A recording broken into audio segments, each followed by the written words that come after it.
السلام علیکم۔ آج میں آپ کو شداد اور اس کے جنت کے بارے میں بتاؤں گی۔ شداد اصل میں قوم عاد سے تھا۔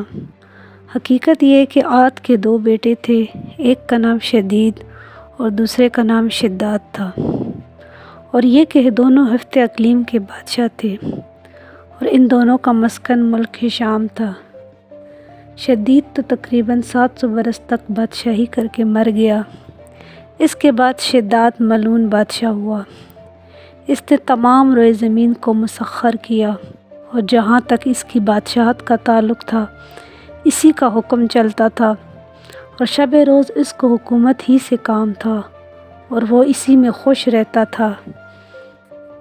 حضرت ہود علیہ السلام نے جب اس کو دعوت ایمان پیش کی اور ایمان لانے کے واسطے اس کو کہا تو وہ کہنے لگا، اگر میں تمہارا دین قبول کر لوں تو ہم کو کیا فائدہ ہوگا؟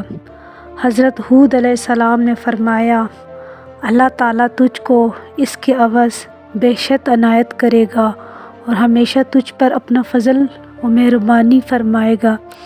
حضرت ہود علیہ السلام نے اس کو اچھی اچھی باتیں بتائی جو آخر میں اس کے واسطے نجات کا سبب بن سکتی تھی، لیکن اس ملعون نے ان بھلی باتوں پر کچھ بھی احساس و خیال نہ کیا، اور مزید کہنے لگا، اے ہود، تو مجھے بہشت کی لالچ دلاتا ہے، اور میں نے بہشت کی صفت سنی ہے۔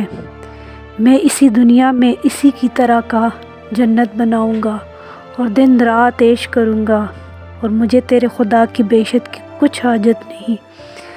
اس واقعے کے بعد اس ملعون نے اسی وقت ہر ایک ملک کے بادشاہوں، وزیروں، اکابروں کو خطوط لکھے جو اس کے زیر تابع تھے، اور اس میں لکھا کہ تمہارے ملک میں جس جگہ زمین ہموار اور میدان نشیب و فراز اس میں نہ ہو، اس کی جلد ہم کو اطلاع دو، ہم اس جگہ پر بہشت بنانے کا ارادہ رکھتے ہیں۔ اس کے فوراً بعد ہی انہوں نے اپنے قاصد ہر جگہ بھیجے تاکہ وہاں سے سونا، چاندی اور جواہرات لے کر جلد آئے۔ دوستو، کہا جاتا ہے کہ اس وقت شداد کے زیر حکم 1000 ملک اور 1000 بڑے شہر تھے، اور ملک اور شہر میں تقریباً 1,00,000 آدمی موجود تھے۔ بہت ہی شدید جستجو کے بعد خطہ عرب میں ایک قطعہ زمین جس کی مسافت 40 فرسنگ کی تھی ملی۔ اس کے بعد فوراً امیر و امراء کو حکم ہوا کہ 3000 استاد پیمائش کرے، اور ایک استاد کے ساتھ 100 بہترین کاریگر ہو۔ حکم مقرر کر دیا گیا، اور سارے ملک کا خزانہ وہاں لا کر جمع کر دیا گیا۔ سب سے پہلے 40 گز زمین نیچے سے کھود کر اس میں سنگ مرمر سے بنیاد کی، چنانچہ اس کے حکم سے بنیاد درست کی۔ اس کی دیواریں چاندی اور سونے کی اینٹوں سے بنائی گئی، چھت اور ستون زبرجد اور زمرد سبز سے بنائے گئے۔ چنانچہ حق تعالیٰ نے حضرت رسالت پناہ صلی اللہ علیہ وآلہ وسلم کو شداد کی بہشت کے حال اور ستونوں سے اس کی خبر دی کہ دنیا میں کسی نے ایسی بہشت نہیں بنائی۔ چنانچہ ان میں عمارتیں وہ اونچی اونچی بنائیں، اور صفتے اس کی بہشت یہ ہے کہ درخت اس میں نصف چاندی اور نصف سونے کے بنائے، اور پتیاں ان درختوں کے زمرد سبز سے جڑی تھی، اور ڈالیاں اس کی قوت یا سرخ سے تھی، اور میوے و اقسام کے اس پر درخت لگائے تھے، اور بجائے خاک کے اس میں مشک و عنبر و زعفران سے پر کیے تھے، اور بجائے پتھر کے اس کے صحن میں موتی اور مونگا ڈالتے تھے، اور نہریں اس میں شیر و شراب و شہد کی جاری تھی، اور بہشت کے دروازے پر 4 میدان بنائے، اور اشجار میوہ دار اس میں لگائے، اور ہر ایک میدان میں 1,00,000 کرسیاں سونے چاندی کی بچھی تھی، اور ہر کرسی کے سامنے 1000 خوان میں جملہ اقسام طرح طرح کی نعمتیں رکھی تھی۔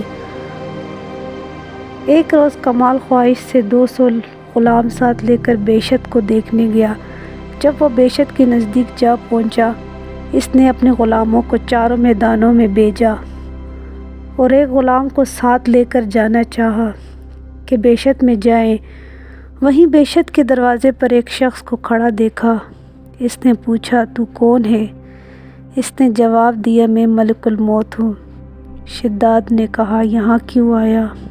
ملک الموت نے جواب دیا کہ میں یہاں تیری جان قبض کرنے آیا ہوں۔ شداد نے اس سے کہا مجھے تو ذرا مہلت دے تاکہ میں بنوائی ہوئی بیشت کو دیکھوں۔ ملک الموت نے کہا خدا کا حکم نہیں کہ تو اپنی بنائی ہوئی بیشت میں جاوے، کیونکہ تجھ کو دوزخ میں جانا ہے۔ پھر شداد نے کہا چھوڑ میں گھوڑے سے اتروں۔ ملک الموت نے کہا نہیں۔ تب اسی حالت میں اس کا پاؤں گھوڑے کی رکاب میں رہا اور دوسرا پاؤں بیشت کے دروازے پر تھا کہ جان اس کی قبض کر لی گئی۔ وہ مردود بیشت نادیدہ دوزخی ہوا اور ایک فرشتے نے آسمان سے ایک ایسی آواز لگائی کہ سب کے سب ہاتھی ہلاک ہو گئے اور ایک لقمہ کھانے کی فرصت نہ ہوئی۔ اس وقت نہ مال رہا، نہ ملک ادنا و اعلیٰ، فقیر و امیر سب برابر ہو گئے۔ ملک غار تھور گئے اور وہ سب دوزخی ہو گئے اور اس کی بیشت کو زمین کے نیچے دبا دیا گیا۔ قیامت تک اس کا کچھ اثر باقی نہ رہا۔ کہا جاتا ہے کہ یہ بیشت مکمل ہونے میں 300 برس لگے ہیں۔